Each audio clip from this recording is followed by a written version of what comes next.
ลังอนัตติโต เฮามีความแก่เป็นธรรมดาล่วงความแก่ไปบ่ได้พยาธิธัมโมมหิพยาทิงอนัตติโตเฮามีความเจ็บ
มาทในวัย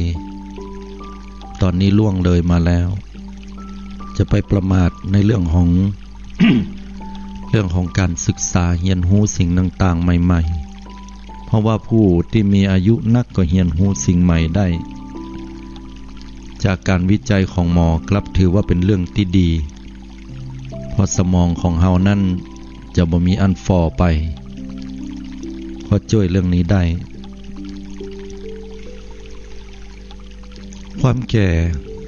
จึงถือว่าเป็นสิ่งที่เฮาต้องปะกันทุกท่านทุกคนพยาธิธัมโมเฮามีความเจ็บไข้เป็นธรรมดาล่วงพ้นจากความเจ็บไข้ไปบ่ได้อาตมาจำภาษิตกำเมืองได้กำหนึ่ง ภาษิตกำเมืองที่เพิ่นกล่าวไว้บอกว่าฝนตกซินานเอื้อนมาขี้เหือนนานตายกำบะเก่าเนี่ยเพิ่นหมายถึงว่าคนที่มีสุขภาพ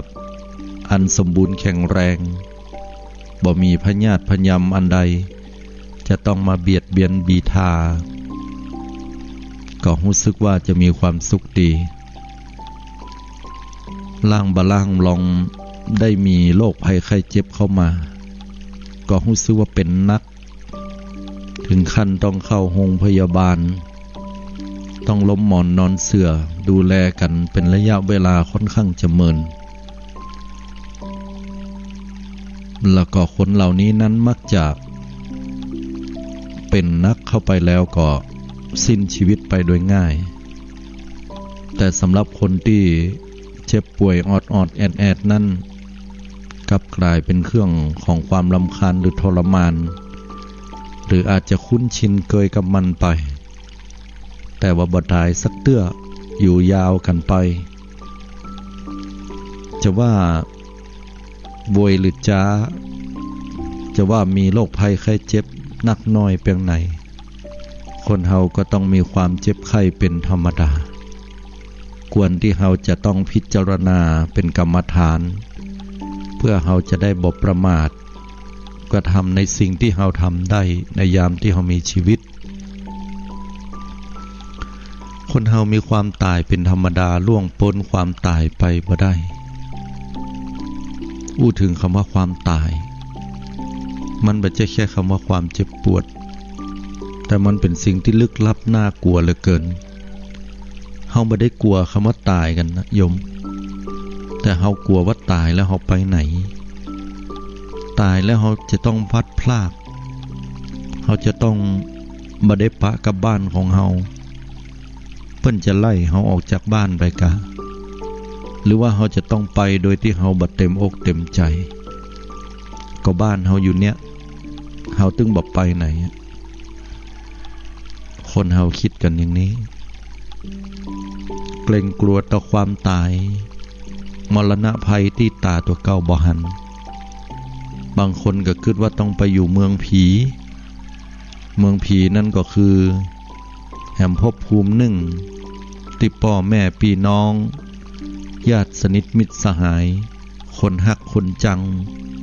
คือคนที่เฮาบ่รู้จักเลยจะต้องเดินทางไปอยู่ในเมืองนั้นบางคนถึงขั้นที่จะฝันหันคนเฒ่ามาแอวหาฝันหาพ่อหาแม่หาญาติพี่น้องมิตรแก้วสหายคำความตายมันเป็นเรื่องที่ลึกลับซับซ้อนแล้วก็เป็นเรื่องที่เกินกว่าการคาดเดาอย่างปุถุชนคนธรรมดาอย่างหมู่เฮาถ้าเฮาบ่มีองค์สมเด็จพระสัมมาสัมพุทธเจ้าพระพุทธองค์ผู้ตรัสรู้ชอบได้แล้วเฮาจะบ่สามารถรู้เลยว่าชีวิตหลังความตายเฮานั้นจะไปที่ไหนความตายนั้นมันพัดพรากทุกอย่างเป็นมิตรที่ดีสำหรับคนทุกข์ยากเจ็บป่วยที่หมอวินิจฉัยว่าบ่หายเป็นมิตรที่ดีสำหรับคนที่สิ้นหวังเปี่ยมด้วยความทุกข์มากล้นด้วยความสิ้น สิ้นเนื้อประดาตัวแต่มันเป็นศัตรูอันฉกาจฉกันของคนที่มีความสมหวังร่ำรวยมีสุขภาพดีมีอนาคตอันสดใสเจิดจ้าแต่ภัยเล่าน้อจะรู้ได้ว่าเขาจะตายวันไหนเวลาใดเขาจะต้องตายเหมือนกันหมดละบ่เวยกระจ้าเป็นเรื่องธรรมดาฉะนั้นเขาจะต้องพิจารณาแล้วก็ปรงวางเหี่ยพ่องแต่บ่ได้หมายถึงว่าต้องไปนั่งตุกกังวลใจอยู่กับความตายหั่นเปิ้นให้เฮาพิจารณาและเฮาจะได้ตั้งอยู่ในความบ่ประมาทสิ่งใดบ่ได้ยะก็ทำบ่ปล่อยวันเวลาให้มันล่วงเลยไปโดยเปล่านั่นเองเฮาจะต้องมีการพัดพรากจากของฮักของชอบใจเจริญใจตั้งหลายตั้งปวงบอกว่าจากเป็นหรือจากตายคนเฮาก็ต้องมีการพัดพรากเป็นธรรมดาความพัดพรากนี่มันเป็นความว้าเหวและความวุ่นวายใจเหลือเกินสามีที่จะต้องพัดพรากจากภริยาผู้เป็นที่ฮักภรรยาผู้ที่จะต้องพัดพรากจากสามีผู้ที่มีแต่ความซื่อสัตย์ยินดีลองคิดว่าจะเป็นทุกข์เพียงไหนจะต้องพัดพรากจากลูกน้อยที่เฮาอุตส่าห์ฟูมฟักฮักมาโดยตลอดบอกว่าเขาหรือเฮาต้องพัดพรากกันไปมีชีวิตไปคนละตี้หรือพัดพรากกันด้วยความตายล้วนแล้วแต่เป็นความทุกข์เศร้าระทมเหลือเกินบางครั้งเฮาจะต้องพัดพรากจากที่อยู่ที่อาศัย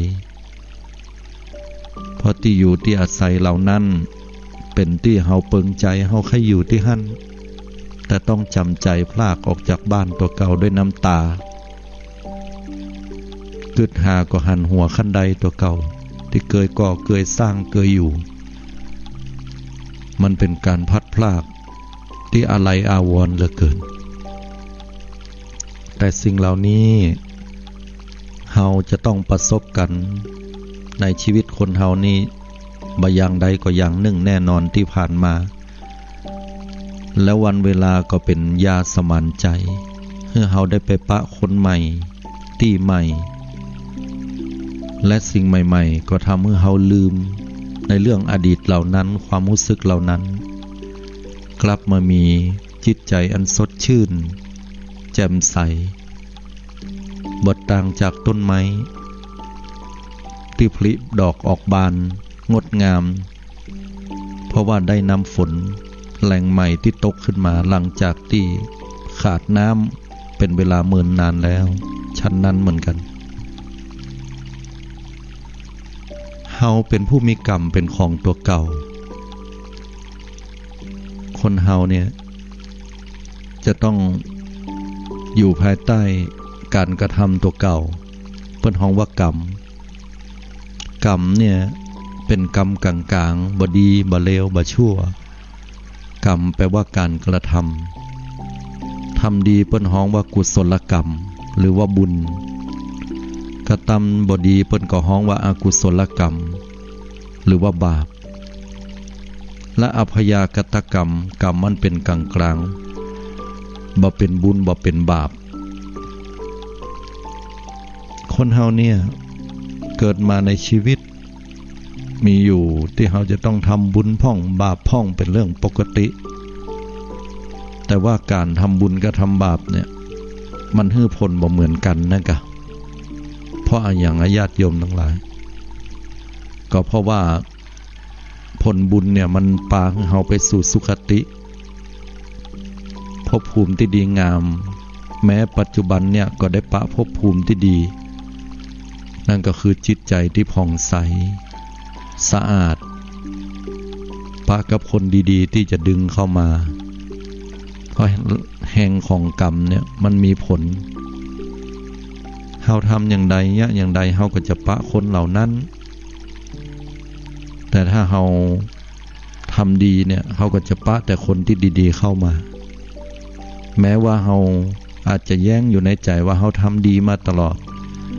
จะได้เขาต้องมาปะกับคนเหล่านั้นนะที่เขาบักใครปะมันนะจะเนี่ยอย่างก็มาขวางมากั้นเนี่ยอย่างก็ได้รับความอิจฉาริษยาเนี่ยอย่างก็บัดเจริญก้าวหน้าค้านหันหน้ามันปะทบทำดีแล้วบัหันว่าจะได้ดีเลยทำดีก็มาปะกับคนหมดเนี้ยทำดีเมื่อใดก็จะต้องโดนคนอื่นว่าท้อถอยต่อการทำดีก็เลยกลายเป็นเหตุเป็นปัจจัยให้คนที่ทำดีนั้นเยาะเย้ยชีวิตตัวเก่ากลายเป็นว่าคนดียะย่อยะหาเลิกล้มทำความดีแล้วก็หันหน้าไปสู่ความเลวที่ตัวเก่าจะต้องได้ยะได้ทำแต่เนี่ยที่เฮาต้องปะสิ่งที่บ่ดีนั้นมันเกิดจากผลกรรมในอดีตที่ล่วงโพ้นมาแล้วอาจจะหลายภพหลายชาติหรือชาติเนี้ยเฮาบ่ฮู้ว่าญาติโยมทั้งหลายมันเป็นเรื่องที่พระพุทธเจ้าตรัสว่าเป็นอจินไตยการให้ผลของกรรมเนี่ยมันเป็นเรื่องที่ลึกลับซับซ้อนมันเป็นเรื่องที่กล่าวไปโดยตรงทีเดียวบ่ได้ยกตัวอย่างเช่นว่าทำดีได้ดีอย่างเงี้ยแต่พอเวลาเฮาเนี่ยแล้วเฮาโดนคนอื่นอิจฉาคนอื่นว่ากล่าวคนนั้นก็จะเนี่ยอย่างอันคนนี้ก็จะเพื่อทำอย่างนี้ทำดีตัวแทบตายผลงานออกมาเขาก็เอาไปให้หมดทำดีขนาดไหนพ่อแม่ก็บ่หันในความดีของเฮาทำดีขนาดไหนลูกเต้าเหล่าหลานก็บ่กึดหาผลบุญบ่กึดหาบุญหาคุณของพ่อแม่มันบ่เลี้ยงบ่พอบ่ก้อยบ่อยู่ดูแลเฮาทำดีบ่หันจะได้ดีเลยอันนี้เฮาคงเคยกึดนะโยมเนาะมันโกงกินจะตายเพราะเนาะโกงกินบ้านโกงกินเมืองก็บ่หันมันจะตกทุกข์ได้ยากอย่างรวยออกเจริญอยู่หั่นถ้าเฮาบ่เข้าใจผลของกรรมแล้วเนี่ยเฮาจะกึดกันอย่างอีแต่อาตมาก็เคยกึดนะโยมแต่ก่อนนั้นแต่พอถ้าเฮาเข้าใจการให้ผลของกรรมเนี่ยเฮาจะถึงบางอ้อว่าที่เฮาต้องรับวิบากอย่างเนี้ยเพราะมันเป็นผลในก่อนหน้าที่เฮาเคยมาอยู่จุดเนี้ยหรือทำอย่างเนี้ยเฮาก็คงจะเคยไปทำแบบเนี้ยกับคนอื่นเขาผลกรรมนั้นมันส่งแห่งคือมาจับหมอกพอดิบพอดีในช่วงเวลาเนี้ยมันก็เหมือนเม็ดบะลำไยอ่ะมันไปตกที่ดินน้ำพอดิบพอดีกับดินนั้นอากาศดีมันก็เจริญเติบโตเว้ยแต่ถ้าเอาเม็ดของลำไยเนี่ยไปวางไว้ที่สไตล์เนี่ยต่อให้หดน้ำเพียงไหนนะมันก็บ่งอกบ่เงยญาติโยมผลกรรมเหมือนกันเมื่อมันให้ผลแล้วเนี่ยเฮาก็จะต้องได้รับผลกรรมนั้นแต่ของเฮาอย่าท้อถอยถ้าเฮาทำดีผลกรรมดีนั่นน่ะเฮาได้แน่มันอาจจะช้าหน่อยบางคนว่าช้าแห่เมื่อใดจะได้ฮะโยมมันบ่ใช่เงินทองที่เขามายืมเฮาแล้วเฮาจะต้องไปถามให้ได้มามันบ่ใช่กำหนดได้ว่ากรรมเนี่ยจะต้องให้ผลนั้นเนี่ยวันนี้ได้วันพรุ่งนี้ผลกรรมที่โยมได้ทำในวันนี้ให้กับลูกเต้าให้กับพ่อแม่ให้กับวัดวาให้กับสังคมให้กับส่วนรวมทุกอย่างมันมีผลแน่นอนโยมการันตีกรรมของพุทธเจ้าเนี่ยเป็นว่ามันมีผลแน่นอนขอให้มั่นใจในคุณความดีนั้นเพียงแต่ว่ามันจะฮื้อเมื่อใดตอนได้ฮับบ่ต้องน้อยอกหมองใจอันใดกันขอเฮาตั้งมั่นในความดี อย่างน้อยที่สุดจิตใจเฮาก็เป็นสุขบ่เป็นทุกข์บ่มีความละวุ่นละวือกลัวเปิ้นมาฮู้มาหันสิ่งที่ตัวเก่ายะบ่ดีไว้กลัวเปิ้นมาทำร้ายเฮาพอเฮาไปทำร้ายเบียดเบียนเปิ้นก่อน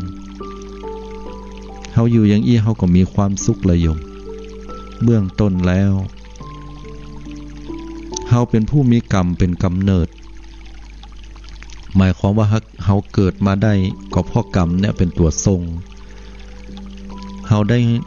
ตาหูจมูกลิ้นกายใจร่างกายของเฮากับจิตใจเนี่ยที่เฮาบอกว่าพ่อแม่ฮื้อมาเนี่ย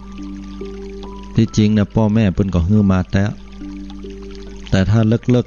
ไปกว่านั้นนั่นก็คือว่าเฮานี่แหละเป็นคนที่กำหนดคนบางคนบอกว่าคนเฮาเลือกเกิดมาได้พิษถนัดเลยญาติโยมทั้งหลาย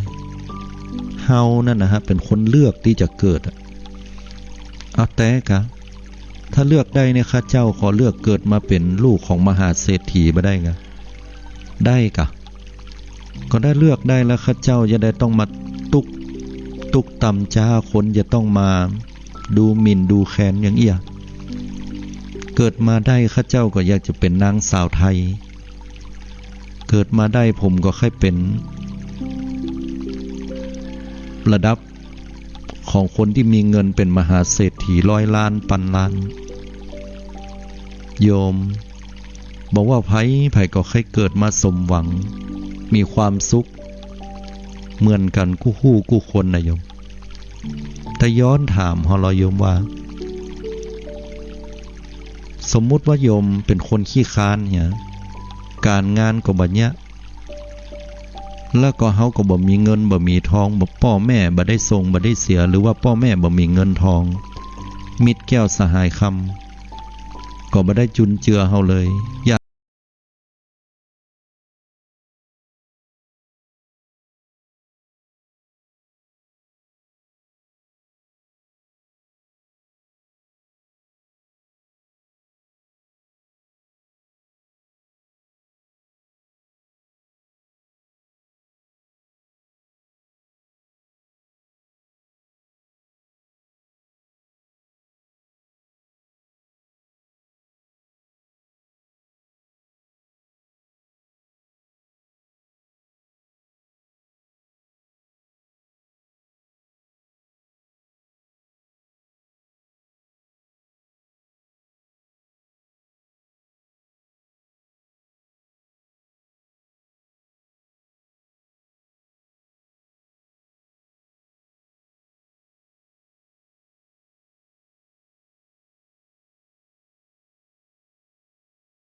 ที่ฉาบฉวย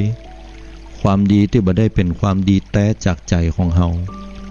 แต่มีเล่ห์เพทุบายแฝงอยู่โยมเกิดมาโยมก็จะต้องได้รับวิบากกรรมนั้นคือความยากลำบากความทุกข์ยาก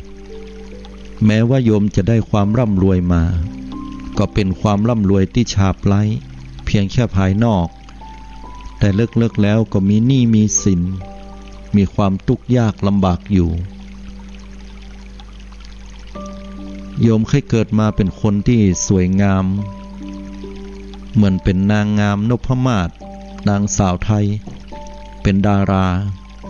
พอใจเคยมีรูปเป็นทรัพย์ สูงโปร่งขาวสูงยาวเข่าดีหน้าตาหล่อเหลาเป็นผู้ใจกำยำเฮาก็ต้องรักษาศีลโยมยิ่งรักษาศีลดีเท่าใดเนี่ยมันจะไปเป็นหูเป็นตาเป็นปากเป็นฟันจะให้เฮามีความสง่าเล่างามก็เพราะเฮาขี้ค้านรักษาศีลบ่ใช่กะฆ่าสัตว์ตัดชีวิตลักทรัพย์ประพฤติผิดในกามจุล่ายหลอกลวงผู้อื่นดื่มสุราเมลัยเฮาก็ต้องเกิดมาเป็นไปตามสภาวะที่เฮาได้เลือกนั่นล่ะโยมฉะนั้นแล้วคนเฮามีกรรมเป็นกำเนิดเนี่ยเฮาเกิดจากการกระทำของเฮาในอดีตทั้งนั้นแม้ทุกวันนี้คนที่น่าชื่นตาบานคนที่มีความสุขย่าหยังก็อู้ดีอู้ม่วนเป็นคนยิ้มแย้มแจ่มใสจิตใจดีสังเกตต่อเพิ่นเกิดใหม่ก็คือเกิดมาแล้วผิวพรรณวรรณะหน้าตาก็งามไปที่ไหนก็มีคนชื่นคนชอบมันก็แต่เมื่อใดหน้าบึ้งหน้าตึงอู้กรรมใดก็เป็นกรรมจมกรรมซ้ำกรรมสัตว์กรรมขว้างกรรมบดีเหี่ยหน้าตามันถึงบ่งามไผก็ถึงไข้ห่างก็เอาง่ายๆในภพปัจจุบันนี้ก็หันละทำอย่างใดก็ได้กรรมอย่างนั้นละเฮามีกรรมเป็นเผ่าพันธุ์เฮามีกรรมเป็นที่เปิ้งอาศัยจากเนี้ยกรรมอันใดไว้ดีหรือว่าบ่ดีเฮาก็จะต้องเป็นผู้รับมรดกตกทอดผลกรรมนั้นอย่างหลีกเลี่ยงบ่ได้บ่ว่าจ้าหรือว่าเว้ยเฮาทั้งหลายพึงพิจารณาอยู่เนืองๆอย่างนี้แลเพิ่นว่าฉะนั้นสาธุชนญาติโยมทุกท่านมันสรรสร้างแต่คุณงามความดีความดีนั้นมันเป็นสิ่งที่ขมขื่นแต่ผลของมันหอมหวานยิ่งนักความชั่วเวลาทำแล้วมันหอมหวานแต่ผลของมันขมขื่นยิ่งนักสาธุชนทุกท่านทำความดีมันเป็นสิ่งที่ยากเป็นสิ่งที่ลำบากวัดใจเป็นห้องว่าวัดปรมีทำความดีนั้นเป็นสิ่งที่อาจจะได้ปะอุปสรรคปัญหาอย่างนักก็คิดให้ว่าเป็นสิ่งที่ขัดเกลากว่าเราจะต้องไปปะสิ่งที่ดีงามเหล่านั้นต้องใช้เวลาปลูกข้าวก็จะต้องมีการหว่านจะต้องมีการเสียบ่าแห้งเหือของเฮาเนี่ยจึงจะได้เข้ามาเอาไปขายเอาไปกินได้ทำกรรมกว่าจะได้ความดีเป็นเครื่องตอบแทนเฮาก็จะต้องมุมานะอดทนก็ขอเป็นกำลังใจให้ญาติโยมสาธุชนทุกท่านได้สร้างความดีต่อไปอย่าท้อถอยแม้วันนี้ความดียังบ่ได้ตอบแทนให้ผลเตื้อแต่จงมั่นใจว่าสักวันหนึ่งความดีนั้นจะตอบแทนเฮาแม้วันนี้เฮาจะได้รับความทุกข์ยากลำบากใจเป็นโรคภัยไข้เจ็บก็ขอเฮาคิดว่าอดีตชาติหรือว่าอดีตที่ผ่านมาบ่เหมือนเฮาก็ได้ทำสิ่งเหล่านั้นไว้เฮาถึงต้องได้รับผลกรรมอย่างนี้เป็นต้นเหมือนกับคนที่บ่ออกกำลังกายเลยตลอดระยะเวลาที่ผ่านมาก็เจ็บออดแอดก็เพราะเฮาเลือกสร้างกรรมที่บ่ออกกำลังกายจะให้เฮามีสุขภาพดีได้อย่างใดอาตมาถึงต้องได้บอกอยู่บ่อยครั้งบอกว่าเอาจะมานั่งกินนอนกินอยู่หน้าทีวีลาบ่ยะหยังอาจจะด้วยความที่ว่าตัวเก่านั้นสบายแล้วบ่ต้องได้ยะการยะงานแต่วันใดวันหนึ่งโรคภัยไข้เจ็บมันก็มาเยือนเพราะเฮาเลือกกรรมอยู่แค่หน้าจอทีวีแล้วบ่ออกไปเดินบ่ออกไปออกกำลังกายโรคภัยมันก็โตยมาอันนี้เป็นต้น สาธุชนญาติโยมพุทธบริษัททุกท่านสำหรับเจ้าวันนี้อาตมาภาพก็นำเอาหลักธรรมที่เป็นเครื่องพิจารณาของบรรพชิตและสาธุชนญาติโยมทุกท่านเพื่อพิจารณาว่าคนเฮามีความเกิดมาแล้วก็ต้องมีความแก่ความเจ็บความตายเป็นธรรมดาเขาจะต้องมีการพัดพลากของฮักของชอบใจเป็นธรรมดาเฮามีกรรมเป็นแดนเกิดมีกรรมเป็นที่เปิ้งอาศัยมีกรรมเป็นเผ่าพันธุ์ทำกรรมอันใดไว้ดีหรือบ่ดีก็ตามจะต้องได้รับผลของกรรมนั้นบ่ว่าจ้าหรือว่าเบย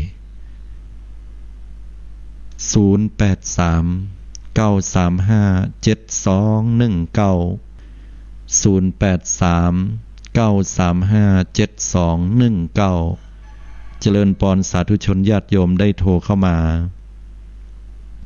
อุจากันฟังน้ำธรรมคำสอนวันนี้บางท่านคงรับไปเรียบร้อยแต่บางท่านก็ดื่มด่ำกับรสพระธรรมบางท่านก็เปิดวิทยุ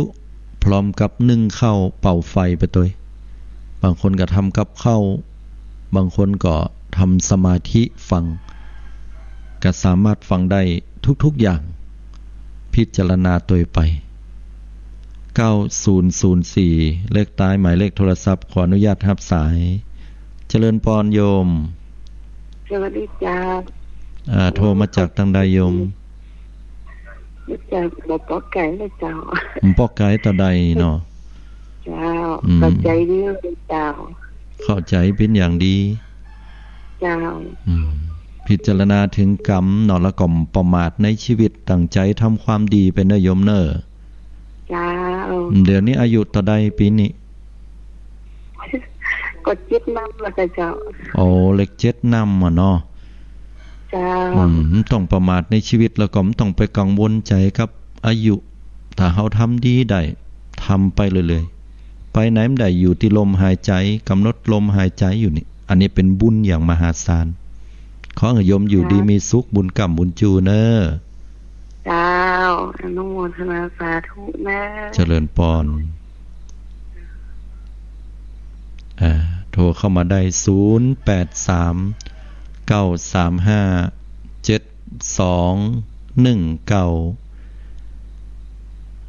ก็ยังรอรับสายญาติโยมได้โทรกันเข้ามาเตื้อก่อโทรเข้ามาแล้วเสียงสายอัดซ้อนแฮบบ่ได้ต้องขออภัยตัวเนาะเช้าวันนี้ก็เย็นความร้อนก็เข้ามาเยือนแฮมละนะมันก็บ่เที่ยงแต่แน่นอนชีวิตเหมือนชีวิตคนเฮานะเตื้อก็มีความสุขพ่องเตื้อก็มีความทุกข์เคล้าปนเปกันไปเนาะ1287เจริญปอนโยมวสาเจ้าพระอาจารย์โยมโทรมาจากทางใดโยมเจ้าสันขยอมสันไซน้อยเจ้าสันขยอมสันไซน้อยฮ้อนก็โยมเจ้าก็อาการดีๆเจ้าอาการดีเจ้ายังพอเย็นสบายมาเจ้าอยู่เนาะเจ้าสบายเจ้าพร้อมกับฟังธรรมะเป็นใดเป็นที่เจ้าโอ้ดีเจ้าฟังเด้อเข้าใจดีค่ะเข้าใจและพร้อมที่จะนำเอาธรรมะของพุทธเจ้าไปปฏิบัตินะโยมเนาะเจ้าปฏิบัติตลอดเจ้าเขาก็ทำดีนะเขาไปจะว่าจะได้กระจ่างเดินนะเขาก็ทำของเขาเนาะถูกต้องเลยเขาทำไปเรื่อยๆเจ้าสาธุอย่างน้อยที่สุดเฮาบ่ได้ทำด้วยกายด้วยวาจาเฮาก็มีจิตใจที่ดีเนาะโยมเนาะเจ้าบ่คิดเบียดเบียนบีทาเปิ้นเนาะบ่โลภอยากได้ของเปิ้นบ่พยาบาทปองร้ายเปิ้นเนาะโยมเนาะเจ้าดีละอนุโมทนาตัวเน้อที่ได้สร้างความดีทำต่อไปนะฟังตลอดเจ้าฟังตั้งแต่ตื่นมาตั้งแต่ตี 3แล้วเจ้าฟังจนทุกองค์นะเจ้าสาธุตัวเน้อในบุญในกุศลเจ้าเป็นกำลังใจท่านทุกๆตนทุกๆองค์นะเจ้าเจริญพรเจ้า0544เจริญพรโยมนี่พ่อสมบูรณ์เนอแม่ลิงเนอพ่อสมบูรณ์อนุโมทนาตั้งพูนล้อมบ่มีฝนเนาะมีก็ความร้อนเข้ามาเยือนหนาวพ่องก็จะต้องเสหนาวอยู่เนอหนาวอยู่เนาะ ก็ตั้งเพศก็เย็นเหมือนกัน ครับได้ยินว่าธรรมะท่านมาเจ้านี่โอ้เหมือนท่านว่าแต่เลยที่จริงแล้วธรรมะนี้บ่ใช่เป็นของอาตมาแต่เป็นของพระพุทธเจ้านะโยมเนอะครับพระพุทธองค์ได้ตรัสไว้เหมือนละอาตมานี่บ่มีความดีอย่างแต่ว่าพระพุทธองค์น่ะเพิ่นมีความดีอาตมาเป็นเพียงแค่เอานำคำสอนของพุทธเจ้าเนี่ยมาเผยแผ่ในฐานะที่เป็นสาวกสงฆ์ของพระพุทธองค์ถ้าโยมได้ฟังเนี่ยอาตมาก็ดีใจอนุโมทนาและสบายดีกันทุกคนเนาะครับสบายดีครับติดตามท่านอยู่ตลอดเนอะสาธุถ้ามีโอกาสจังหวะเมื่อใดก็ได้เข้ามาแอวมาเนอะครับถ้ามีโอกาสก็จะได้ไปแวะเจริญปอนเนาะครับสาธุต้องขออนุโมทนาทั้งครอบครัวทั้งคณะที่เพิ่นฟังนะทั้งแม่ริมเนาะเจริญปอน3956อยู่ตังใดโยมฟังจากข้างตาบอดครับน้องเบลครับผู้พิการสายตาน้องเบลผู้พิการทางสายตาฟังธรรมะจะทำให้จิตใจครับตะกี้เขาฟังตัวลุงยองมาแล้วครับตั้งแต่ตี 2 ตี 3มาแล้วครับดีอนุโมทนาเป็นผู้ใฝ่หูใฝ่เห็นเนาะอาจารย์เขาอู้ยองได้เหมือนกันเนาะได้เหมือนกันอาตมาอู้ยองได้เหมือนกันอ่ะอาจารย์เป็นยองเนาะแล้วก็มาเองนี่ได้ฟังได้กันบ่ครับอันยังก็ว่าใดก็ฮะแมลงนี่ได้ฟังบ่ครับแมลงตอนกลางค่ำกลางคืนนะครับหมายถึงได้จัดรายการก่อเอกะครับได้จัดอยู่วันนี้ได้จัดปกติวันนี้จะได้เอาข่าวสารมาอ่านให้ฟังตัวนอกแม่นละโยมมองข่าวสารผ่านแสงธรรมนอกใช่ละเราจะได้นำเอาเรื่องราวต่างๆเนาะมาจำรายการอาจารย์แม่นนะดีละอนุโมทนาที่ได้เป็นกำลังใจมองข่าวสารผ่านแสงธรรมนี่มันก็เป็นธรรมอย่างหนึ่งเหมือนกันนะเนาะแม่นละเราเอาเหตุการณ์ปัจจุบันเนาะแต่มามีวัตถุประสงค์ให้เราขอให้อาจารย์มีสุขภาพแข็งแรงนะคะสาธุโชคดีนะอนุโมทนาโยมสาธุวัตถุประสงค์ของอาตมาเนี่ยจัดรายการมองข่าวสารผ่านแสงธรรมก็เพื่อที่จะให้ญาติโยมเนี่ยได้วิเคราะห์ข่าวนะบ่ได้บริโภคข่าวหรือว่ารับข่าวมาโดยที่เรา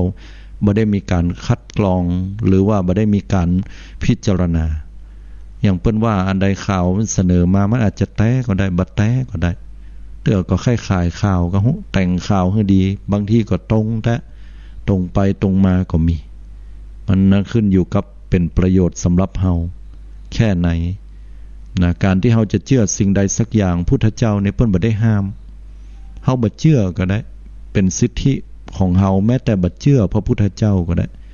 โยมบ่จำเป็นจะต้องเชื่ออาตมานะที่อาตมาเนี่ยแต่โยมลองเอาไปกึดพอให้ก่อนว่ามันแต้ก่อยแล้วถึงค่อยเชื่ออย่างเพิ่นบอกไว้ว่าบัดเดี๋ยวนี้มันมีแมงอย่างก็บ่ฮู้นะพอไปแล้วเนี่ยหัวเหมือนจ้างตัวนี่มันมีปีกเนี่ยแข้งขาเนี่ยพอมันยังเหมือนเป็นนั้นแมงฟ้านเนี่ยนะมาที่บ้านเฮาเนี่ยเขาไปคอหวยขนาดเนี่ยก็ปากันไปเอาปรากฏว่าบ่ใจสักกรรมนะเป็นกรรมเล่ากรรมลือเหี้ยเรื่องราวต่างๆนั้นมันก็ล้วนแล้วแต่เฮาจะเชื่ออย่างจะต้องภาษาใหม่เพิ่นว่าใจวิจารณญาณคือคิดก่อนพุทธศาสนาฮ้องว่าโยนิโสมนสิการหมู่เฮาก็คือเพิ่นฮึกึดเนี่ยก่อนพิจารณาจะไปฟังเชื่ออย่างง่ายๆกรรมของคนที่มันเวียนมาก็เวียนไปพอเวลาเฮาเชื่อแล้วเนี่ยมันเป็นอย่างอันติดแต่เราบ่ได้เป็นอันแต่พอไปถามปิ๊กไปในตัวว่ามันว่าบัดเจกะก็เปิ้นก็ได้ยินเขาว่านะเนี่ยคำว่าเขาว่าเนี่ยต้องระวังนะโยมต้องคัดต้องกรองมันนะเฮาคงหันเปิ้นคัดกรองโควิดอย่างนั้นนะเปรียบเทียบไปก็เหมือนกับเฮาคัดกรองข่าวสารสิ่งต่างๆบ่ให้มันเป็นอกุศลให้มันเป็นกุศลให้มันเป็นสิ่งดีงามปะคนที่บ่ดีก็เตือนใจปะคนดีก็เอาเป็นแบบเนาะ3956เจริญปอนคุณโยมฮัลโหลเป็นจะได้จ้าก็เดี๋ยวนี้ก็ดีขึ้นเช่นนั้นเนาะดีขึ้นแล้วตื่นหรือยังเนี่ยฟังเสียง ตื่นว่าตี 5แล้วให้จ่ายไว้จ้ะอ๋อก็ว่าฟังเสียงดูงัวเงียหรือว่าธรรมชาติเป็นอย่างเงี้ยเนาะ ธรรมชาติของเปิ้นก็ท่านจะบอกเขาเจ้าว่าอย่างไรตื่นหรือยังถามตั้งแต่แซวเล่นยม เอาม่วนทำตั้งแต่ปีแรกเลยค่ะที่ท่านเจอเนาะว่าเสียงมันเป็นอย่างนี้นะเป็นธรรมชาติเฮาเนาะบ่เป็นหยังโยมเพียงแต่ว่าเอาม่วนบ่ได้เนาะก็ขอเฮามีกายวาจาใจที่ดีงามนะระบบเบียดเบียนภัยก็ถือว่าเป็นสิ่งที่ดีละเนาะส่วนเสียงที่เปล่งออกมามันอาจจะมีเสียงแหบเสียงแห้งเสียงเหมือนแค่รับพ้องเสียงนั้นเสียงนี้มันบัดสำคัญเต้าใจของเฮาที่ดีนะแล้ววันนี้ได้จัดรายการกับคุณยมเสาร์อาทิตย์จัดเจ้าเสาร์อาทิตย์เนาะช่วงเวลาของคุณยมเวลาเท่าใดถึงเท่าใดบอกให้กับท่านผู้ฟังเหรอ3 ทุ่มถึงเที่ยงคืนเจ้า3 ทุ่มถึงเที่ยงคืนแสดงว่าท่านบ่ได้เคยฟังสปอร์ตเลยอ๋อบ่ใช่ว่าบ่ฟังหมายถึงว่าให้คนที่เปิ้นฟังอยู่บัดเดี๋ยวนี้ได้ฮู้อีกอะประชาสัมพันธ์ให้หรอจะมีการทอดผ้าป่าเนาะเพราะว่าจะหาเงินเข้ากับวัดฝาหินการนำพระไปอนุโมทนาตัวกำลัง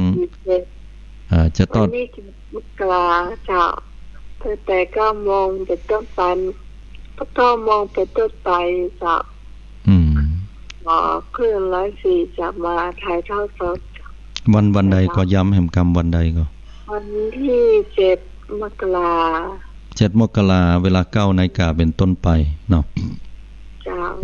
จะได้ตอดถวายพระป่านี่ส่วนกำลังงามส่วนนี่หมายความว่ามันมีดอกทานตะวันสีส้มสีเหลืองแล้วก็มีดอกก็ท้องว่าดอกที่คอกเนี่ยเนาะคัตเตอร์จ้ะภายแค่หันก็ไปเอวพอวันเนาะวันนั้นปะกันที่หันได้เนาะ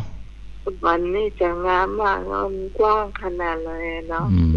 ดีละอนุโมทนาในกุศลที่คุณโยมตั้งใจทำนอกเพื่อสถานีวิทยุ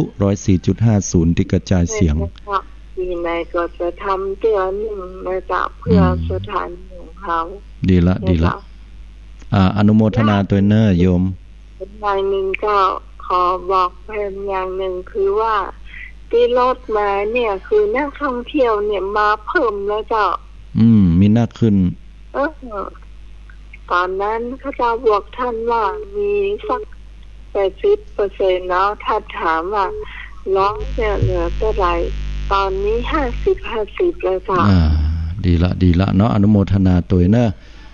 ได้ยังได้ก็เดี๋ยวปะกันตอนเมื่อคืนก็ได้เนาะเธอโทรอูกันเนาะเดี๋ยวโชคดีเนอะสาธุพอดีมีหลายๆสายที่โทรเข้ามาต้องขออภัยนะที่บ่ได้รับสายโทรเข้ามาแห่งกรรมนึงเนาะแจ้งอยู่หลายสายด้วยกันที่สายซ้อนมาแล้วก็โทรแล้วเนี่ยบ่ได้รับต้องขออภัยตัวโทรเข้ามาแห่งกรรมก็ทำดีกันต่อไปญาติโยมทุกท่านเนาะข่าวสารโดยนะที่แจ้งที่บอกกันเข้ามา7001เจริญพรโยมฮัลโหลเจ้าเจ้าออกจากไหนเนี่ยจ้าจากล่องกองข่าวเจ้าล่องกองข่าวหายไปมึนเนาะเจ้าฟังตลอดฟังตลอดแต่ได้โทรยะแต่ท่านก็ไม่ใช่มาตลอดเนาะก็ทำติดธุระแต่ว่าเนี่ยตมาก็จัดเป็นปกติอยู่แล้วตัวถาฟังไม่มีใช่จ้าต้องขออภัยตามเหตุตามปัจจัยเหมือนกัน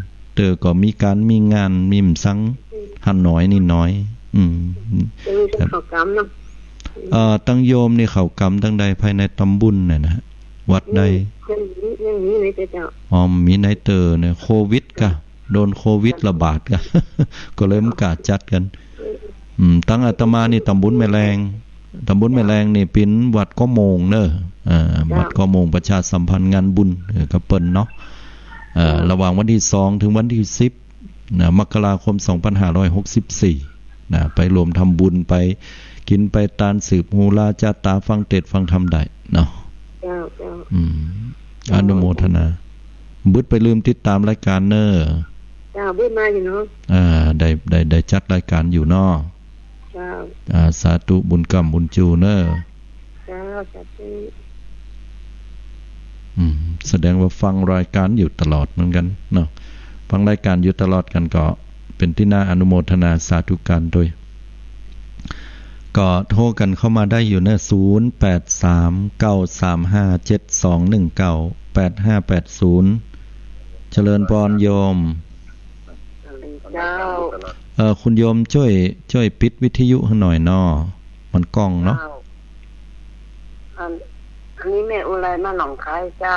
บ้านหนองคายเดียวกันเนอะบ้านหนองคายนี่ตำบลหนองบนเป็นกะเนี่ยหนองบนหนองจอมหนองจอมไปทางสันทรายบ่เนาะไปทางแม่โจ้ไปอย่างพุ่นนะนั่นละเจ้าท่านอาจารย์มาเคยมาการนั่งหนองคายหลวงเนี่ยเคยผ่านโยมที่เสียงสามยอดนะเคยผ่าน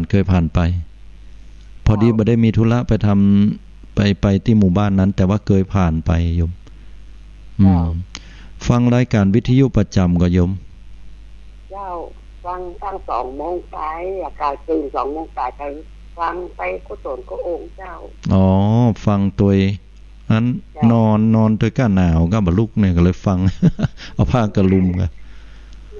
มันนอนเจ้าว่านั่งอยู่เนี่ยจ้ะมันในห้องเนี้ยนอนบ่ละเพิ่น2 โมงก็ตื่นละแม่นเนาะผู้สูงวัยก็เป็นธรรมดาเนาะบ่ใช่ผู้สูงวัยคนทำงานก็มีนะบ่เดียวนอนเตื้อเฮานอนเจ้าก็ฮะเนาะได้ตื่นเจ้า71แล้วหรอโอ้71ล่ะเจ้าอย่างเพิ่นว่านะเนาะสังขารมันก็ไปตามวันเวลาแต่อย่าไปท้อใจนะใจต้องเข้มแข็งเจ้าบ่ท้อเจ้าดีละสู้ต่อไปอย่างมันจะเกิดขึ้นก็ปล่อยมันลูกหลานมันจะเป็นอย่างไดก็จังมันเถอะเขาก็ใหญ่หน้ากล้าบานกันละเขาจะมาพอเฮาบ่พอเฮาก็พอตัวเก่าเนี่ยบุญมีลังมีคนดูแลเฮาบ่ต้องเดือดร้อนนะโยมสร้างดีต่อไปทำดีต่อไปอย่าไปท้อไปถอยนะเป็นกำลังใจให้โยมเนอะทำบุญไปเรื่อยๆเนาะทำบุญไปเรื่อยๆรักษาศีลไปตัวนะโยมนะภาวนาตัวเนอะห้ามลืมทานศีลภาวนาลืมกับน้องจะไม่ได้ภาวนาไหว้พระตอนนอนมันโชคดีเนอะบุญกรรมบุญจูเนาะเจ้าสาธุ